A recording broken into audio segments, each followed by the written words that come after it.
Wally hears singing in the trees and looks up. Who's making that lovely sound? He wonders. Bella the bluebird lands beside him. We're having a singing contest. Want to watch? She chirps. Wally sits on a log, listening as different birds take turns singing.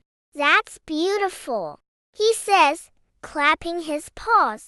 Bella encourages Wally.